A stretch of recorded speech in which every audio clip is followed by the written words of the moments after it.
Louisa, and I am a tutor with the Center for Writing and Communication. And today I'm just going to be giving a quick overview and rundown of the breastfeeding versus formula feeding papers. We receive these assignments usually every semester, about halfway through, and the instructor, Professor Faulkner, does require her students to come in, so expect to have to write her an email as well.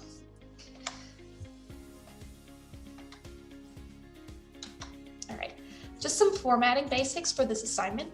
The entire paper should be written in APA formatting. However, there is no running head required on the title page and throughout, so this is in line with the most recent version of APA.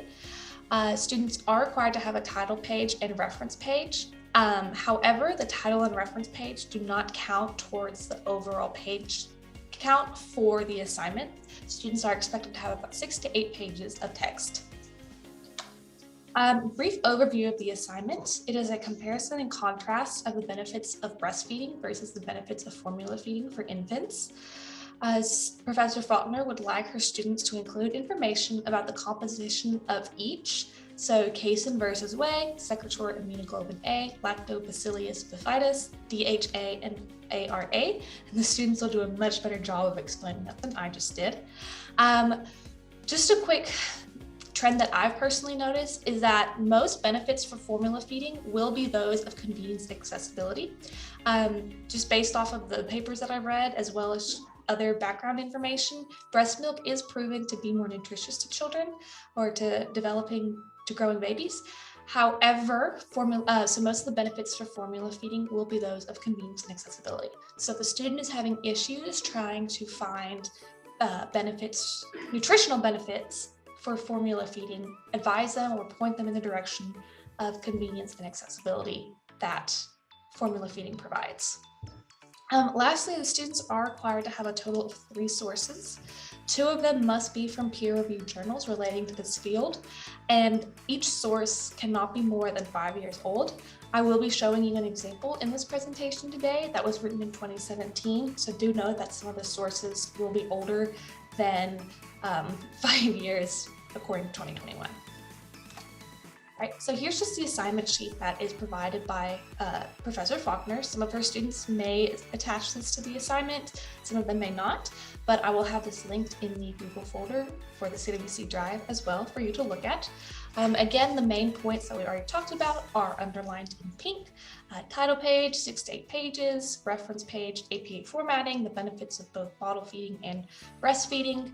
And then the thing about the sources as well, 3 different sources, 2 coming from peer-reviewed journals, and they must not be older than 5 years.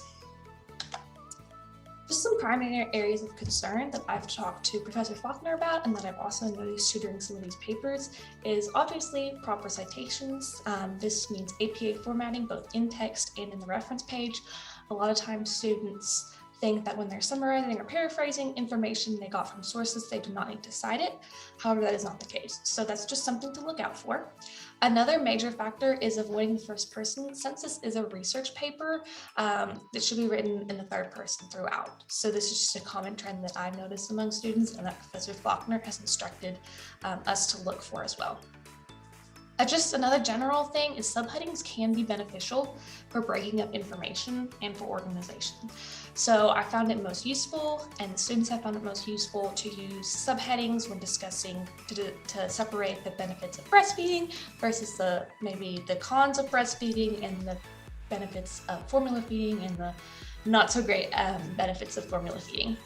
Another major point is that although it may seem easy for the student to argue that breastfeeding is the superior method for providing nutrition to infants, this is a research paper, not an argumentative one.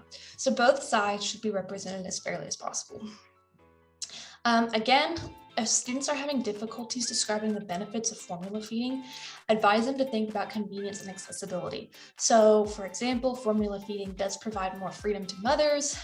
There are certain health concerns that prevent new moms from breastfeeding. Formula feeding allows the entire family to become involved in helping and feeding the baby and helping him or her grow, as well as adoptive parents do not necessarily have access to breast milk. So formula feeding is a great option for them. Here is the rubric, which will again be attached in the Google Drive for the CWC.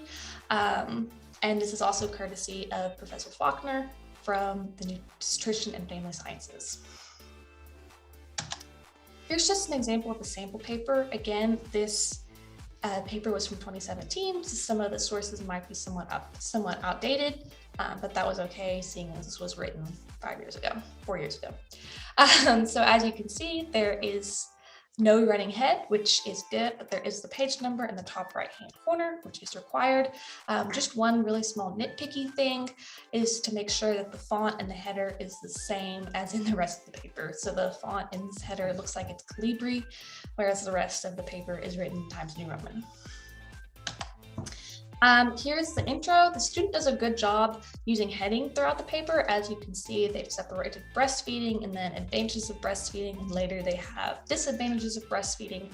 However, in the introduction, you do see that the student did use first person, and I would suggest the student to avoid that throughout, even though it is in the introduction and the student is not necessarily providing information. I still think that it's best for students to avoid, to maintain the same tense throughout. Here the student, again, nice use of headers, discussing about the disadvantages of breastfeeding, does a great job in separating and organizing that information better for the reader. However, the student does use second person here, your, which again should generally be avoided. So make sure to look out for that. Here the student switches to formula feeding, so you can see the nice use of headers as well to indicate that transition.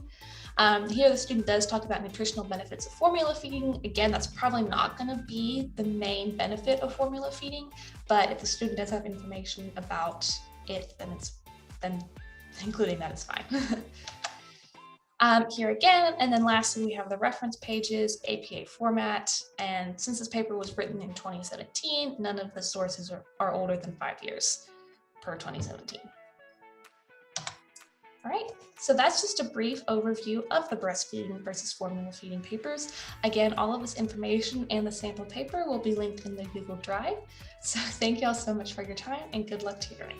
Bye.